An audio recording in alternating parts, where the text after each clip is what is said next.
We're living in dangerous times. None of us are safe. At this point, anyone could be a target. Now, we know that there are thousands and thousands of radicals and crazy enemies walking freely walking our streets in this country, in Britain, and other Western countries, so called democracies, that can't really control their own borders and culture. Right now, we have a situation where security services, MI5, and all the others are kicking off. They are saying that governments and politicians in general, being incompetent, they are the reason that they can't really do their jobs. Right now, security services are saying that we are at breaking point when it comes to keeping tabs on thousands of crazy idiots who could, at any moment, cause trouble and do another attack. Now, the attack on Sir David Amess is not the only one that we've had over the last few years. We keep having these incidents and these events, and unfortunately, nothing gets done. You have politicians making statements, they mourn, they do their tributes, and they say, well, let's come up with some sort of reactionary policy. And then next week, same thing happens again. The only reason that it's reduced is actually thanks to the security services who are trying to do their job. They can't because all the pressure is there. The more you have people coming to this country, not being vetted, those who pretend to be asylum seekers or political refugees, and some of them actually even pretend to be economic migrants. They're not even economic migrants. They are the enemies who are pretending to be them. Not all of them, of course, the ones who are. And then on the other hand, you have those, the homegrown, becoming radicalized and becoming completely anti-West.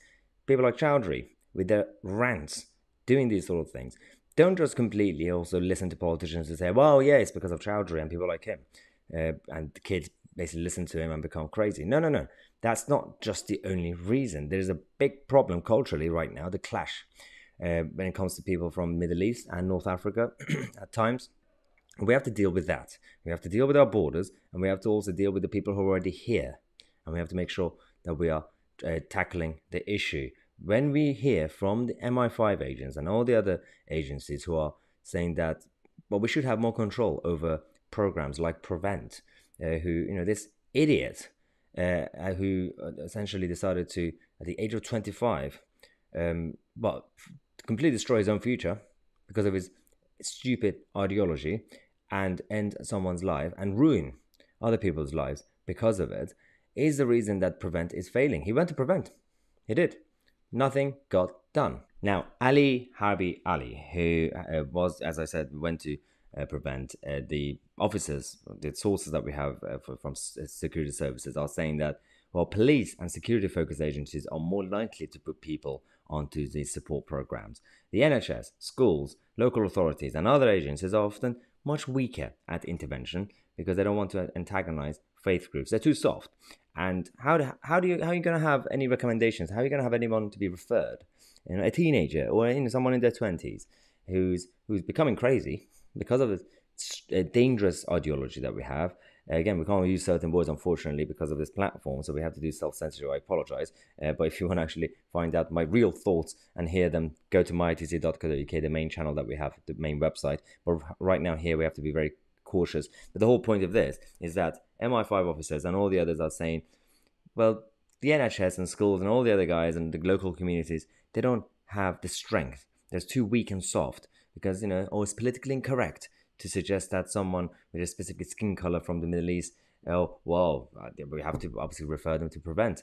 They don't want to antagonize those groups. And this is the danger that we have. And that's why we are failing this battle right now. And we have to do something about this. We have to do something about this now. But as I said, of course, unfortunately, we have to do sometimes self-censorship on this platform. You guys know already. But myitc.co.uk is the place to go. We have a daily podcast show where we always have a guest. We're in a collaboration. We have the contributors. Yesterday, we had Nick Buckley, MBE from Reform UK. And we talk about these issues and other problems that we have. And today, we have Daniel McElhaney to do the philosophy corner that we discussed again the same topic in terms of extremism and how to tackle that. So if you want to support the channel, go to myitc.co.uk and become a member today.